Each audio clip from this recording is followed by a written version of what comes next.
Hello kids, this is Grandma Terry or Dama, depending on which grandkids you are. And this morning I'm going to read the Berenstain Bears Blaze a Trail. I think I'll move this a little forward so you can hear me better. Okay. Through deepest wood and darkest trail will the Bear Scout march succeed or fail. So the Bear Scouts are going on a little camping trip. Blaze a trail.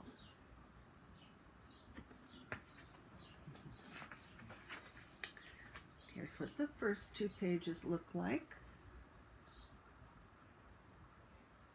There's the bear's tree house.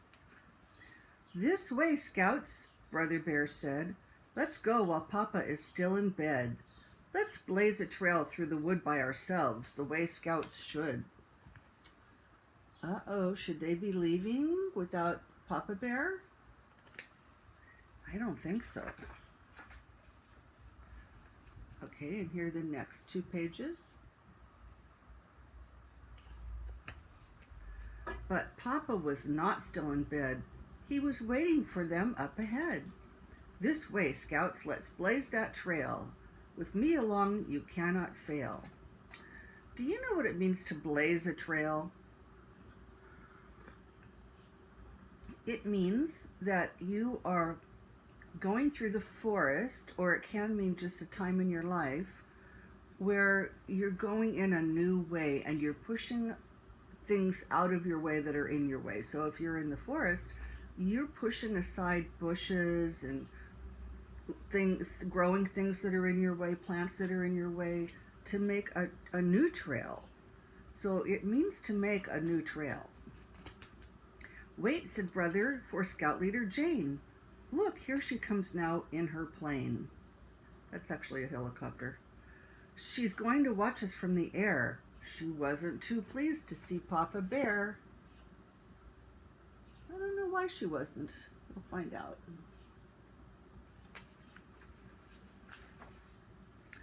Here are the next two.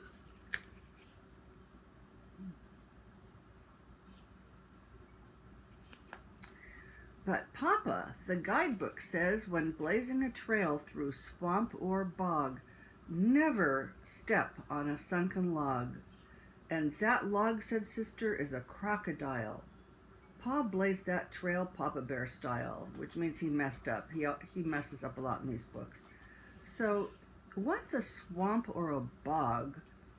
That is like a lake, but it just sits there. It doesn't have a river that carries fresh water into it, and it's just still.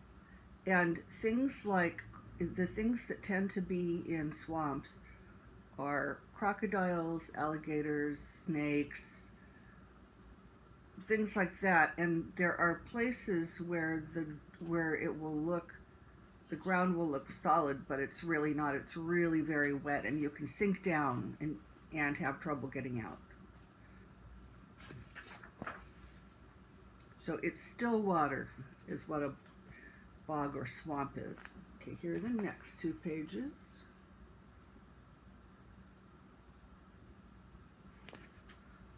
Wow, said Fred, this is good. A whole new trail right through the wood. That, bragged Papa, is a good lesson for you. Just get up speed and crash right through. So see, they're pushing through plants and making a new, and bushes and stuff, making a new open space to walk. That's what a trail is. It's an open walking area, like a pathway. But Papa, he's doing it by just running into all the things that are in his way, instead of going slowly and figuring it out one thing at a time. Okay, here's the next two pages. Here are the next two pages. Now mark the trail, Sister read from the book, so others can follow the path you took. Pooh, said Papa, twig signs are not for me. Here, watch this. I use a tree. So the cubs are putting twigs down to show other cubs or people where the path is. They're marking the path with twigs, little tiny sticks. But Papa thinks he's going to use a tree somehow. That's not clear to me. Oh, he's tying it down, but that won't work, of course.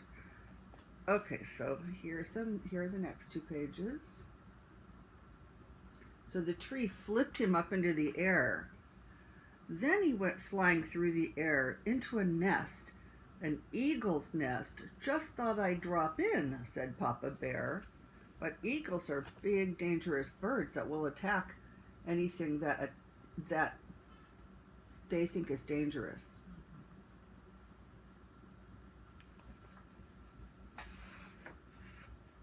Okay, here are the next parts.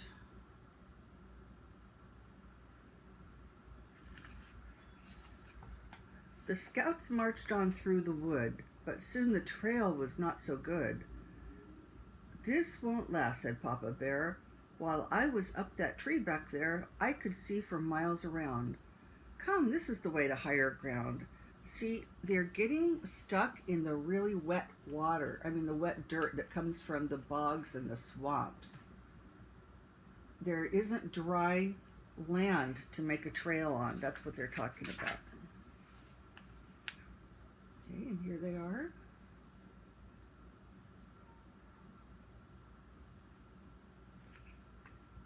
This ground is good. It's higher and drier, just the place for our cooking fire. But Pop, said Brother, we don't need to cook. We have our trail rations, lots of them. Look, what are rations? What do you think rations are? Rations are food that's given in a certain amount that you can use, like if you're camping or you don't have any other food. It's one meal, and it's an amount of food that's one meal, and it's usually really easy to cook, or you don't have to cook it at all. So it's a meal to eat when you're in a situation where you don't have a kitchen available. Trail rations, pooh. I'll cook up a batch of my delicious trailblazer stew.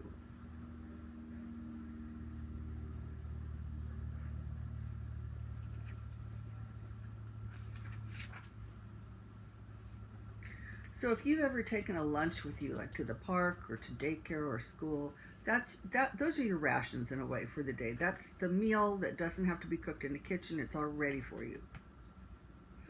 When on the trail, wild things are best, all cooked up in an old bird's nest. Now for a taste of my delicious trailblazer stew. Pew. And there's Leader Jane, I think her name is, watching the whole thing from a helicopter. Would you want to eat food that was cooked in a dirty bird's nest? Ooh, no. Okay, so here's the next part.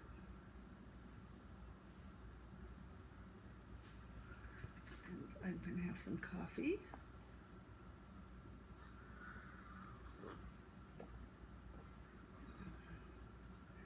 On second thought, stew's not on my diet. About that trail food, I think I'll try it. Yeah, that stew is horrible. Come, shouted Papa, your merit badges are almost won. Through Rocky Gorge and the test is done. Shush, Papa, shush. It says in the guide, in rocky places do not shout. A noise can cause rocks to slide. What are merit badges, do you think? With scouts, they do things that they haven't done before, or they do something really well, and then they get a badge to wear. I'm not sure how it works now, but we used to have a sash, and then you'd get it on your sash. And it'd be like if you, like here it's for blazing a trail, but it could be for helping someone or cooking something you've never cooked before. Something you've done better or that you've never done before, and it shows you that you did something really good. Now, he's saying here that if you shout around rocks, it'll cause a landslide. That's not really true. So don't worry about that if you're ever around rocks. It's just for a story. It just makes it fun, but that's not something you ever need to worry about. But it makes a good story. But Sister's warning came too late. Can't hear, shouted Pa. The noise of these rocks is much too great. So he shouted, and the idea is that the sound caused the rocks to start moving a little bit. Then they started sliding down, and they got the rocks below them caught up in it, and the rocks all came tumbling down. Okay.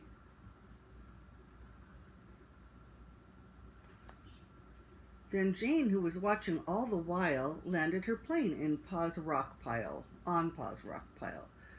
Your merit badges, the scout leader said, for brother, for sister, for cousin Fred. And one badge more, added Leader Jane. One for Papa. I shall explain. She needs to explain. Mm-hmm.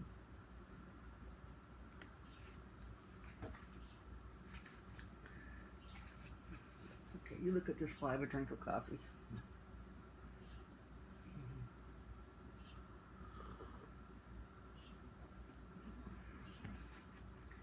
Papa, you blazed a trail. You did it fast. Your 3 landmarks are sure to last. First, we have Crocodile Alley, thanks to you. Second, the smell made by your stew. The third landmark I have in mind is the great rock pile you left behind. So she's saying that when he ran away from the crocodiles, he actually ran through a bunch of trees and bushes and left a trail. Then there was a dead bird that died from the smell of the stew. And then the rock pile is something that people can find their way by. They can remember where they are by that. That's pretty funny. Here's the last page. We did it, Scouts. We knew we could. We did what we said we would. We won badges to wear with pride by following our Bear Scout guide. See, these are their patches that say they blazed a trail. But it could have been for making pottery, like making a pot out of clay, or it could have been for gardening or helping people, all kinds of things. Okay, now we're gonna read The Berenstain Bears Forget Their Manners.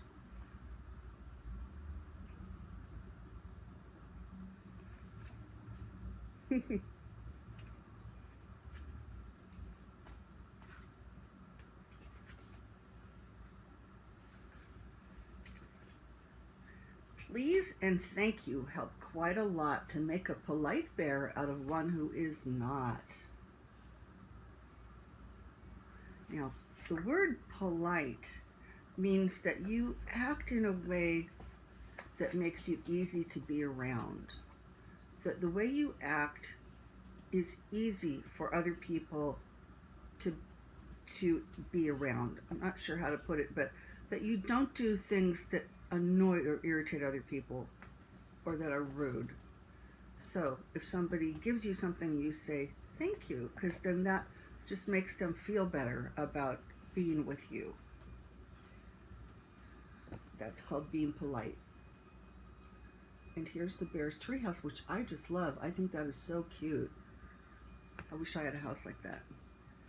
There was trouble in the big treehouse down a sunny dirt road deep in bear country. Trouble with manners. The bear family's trouble with manners was that they forgot them. And manners are part of being polite. It's if somebody gives you something and your mommy or daddy says, now say thank you, that's your manner. That's a manner. That's having good manners.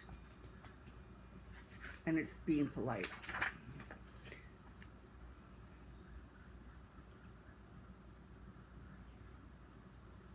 And it's important because people will like you a lot better if you have good manners.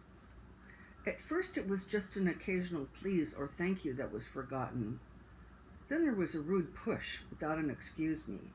Then a reach across the table instead of a please pass the broccoli. So you're supposed to ask someone to pass you a dish and not reach in front of other people. Because it's annoying to have an arm going across in front of you when you're eating. Okay, so here are the next 2 pages.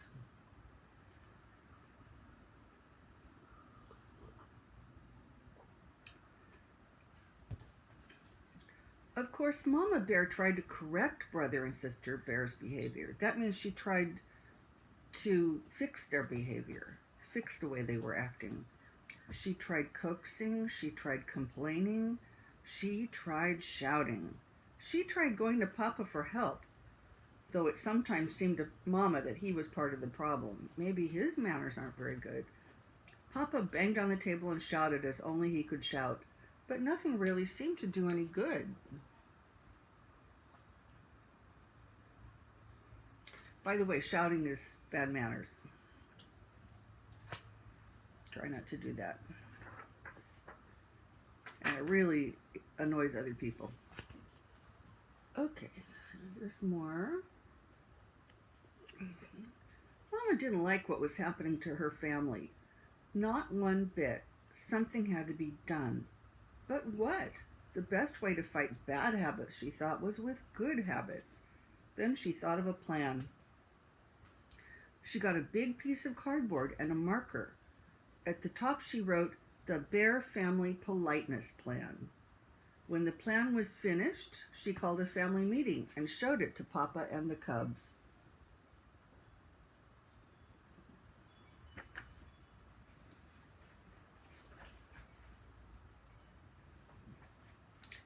And here's what it's going to look like.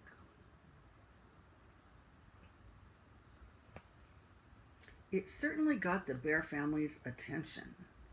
Mama's plan had a list of all the rude things she wanted to stop. Beside each one was a penalty, a job or chore that went with it. If you forgot a please or a thank you, you had to sweep the front steps. If you pushed or shoved, you had to beat 2 rugs. If you got caught name-calling, you had to clean the whole cellar. A cellar is a basement, by the way. That's a room underneath your house. Beating rugs is how people used to clean rugs. They would hang them on like a clothesline, and then beating them knocked the dust out of them.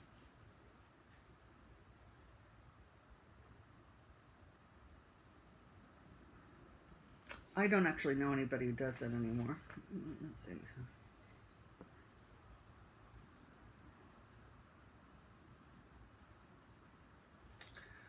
"But Mama," sputtered the cubs, "you're not being fair." "It seems to me," she said, "that you're the ones who aren't being fair, to yourselves or anyone else. That's what manners are all about, being fair and considerate. Manners are very important. They help us get along with each other. Why, without manners—" "Your Mama's absolutely right," interrupted Papa. And interrupted means he talked while she was talking. He did not wait for his turn. And that is bad manners. "Thank you, Papa, for your comment, but interrupting is number 3 on the rude list, and the penalty is dusting downstairs," Mama said, and handed him the feather duster.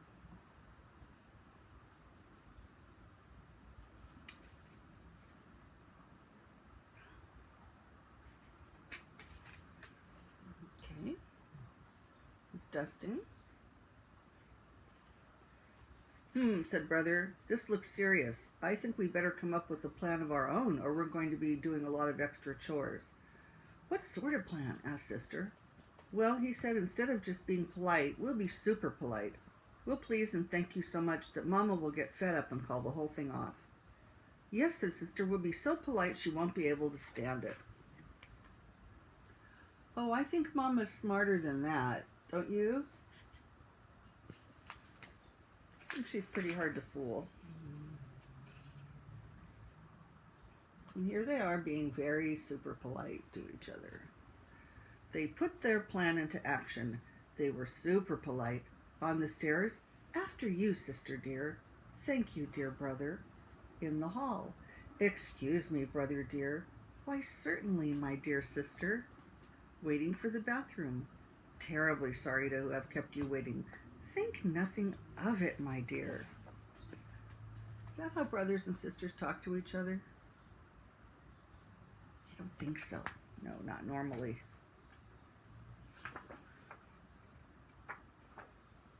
Not normally.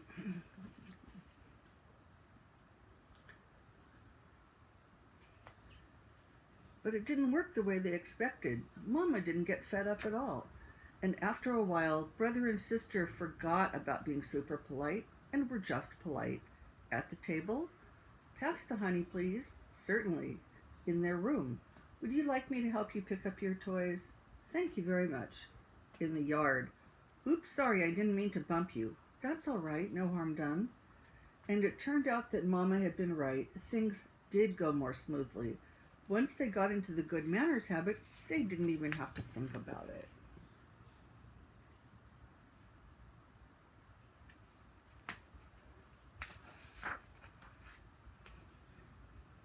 Here we go. But it wasn't so easy for Papa. He was the one who got fed up. It's a little harder to change habits when you're older. And he had to do quite a few extra chores for forgetting his manners. I'm glad to get out of the house anyway from that politeness plan, he said as he drove the family along the highway on a trip to the supermarket. And the highway is a big street. Manners and courtesy are just as important away from home, especially on the road, said Mama, as they stopped at a stop sign to let pedestrians and other cars pass. They help us drive safely. What's a pedestrian? That's a person who's walking in a traffic situation. So if you're walking on the street, there are drivers and pedestrians, and the drivers are driving cars or motorcycles, and the pedestrians are the people who are walking. And then you might see some cyclists who are riding bicycles. You might be one.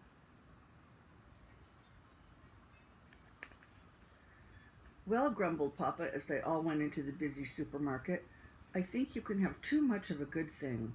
You've got to have common sense along with manners. Why, if you let everyone go ahead of you at the checkout, you'd be there forever. And sometimes you have to interrupt.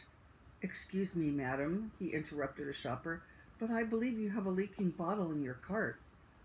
The shopper thanked him for his help. Now, there are times when you have to interrupt. Like, excuse me, that car is about to hit you.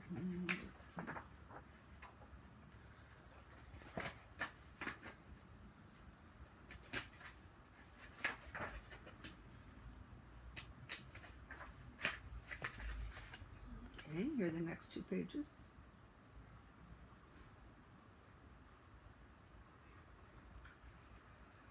You see, he said, driving home, there's more to life than remembering your manners. Besides, manners are all right for cubs and mama bears. Bonk, bonk, they hit the car in front of them. But we papa bears have other things to think about. At that moment, the car in front stopped suddenly, and Papa bumped into it. He was furious. Why, that pin-headed fiddle brain, he snarled. Name-calling, reminded Sister.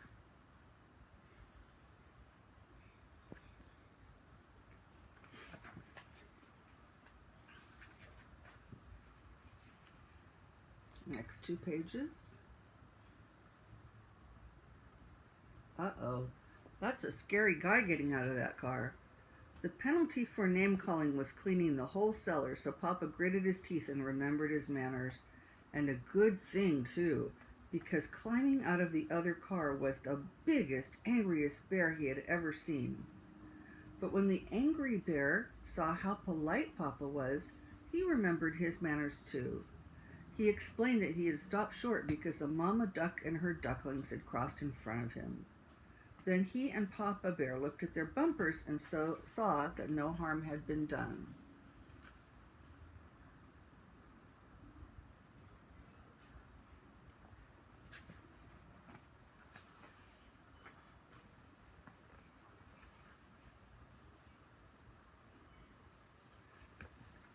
As I was saying, said Papa, as they continued on their way, it's very important for us to remember our manners at all times, and I want to thank you, Sister, for reminding me to remember mine.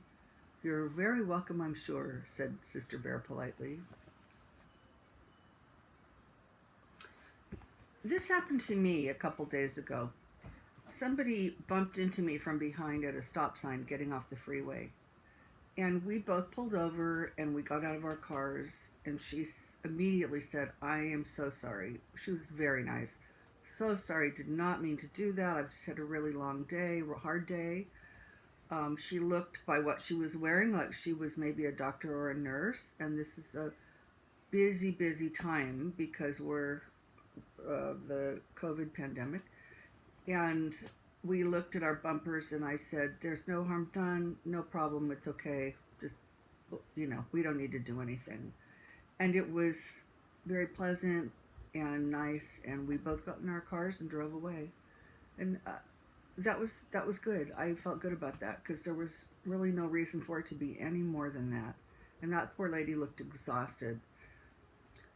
So anyway, thank you for listening to me, and I'll talk to you next time. Bye.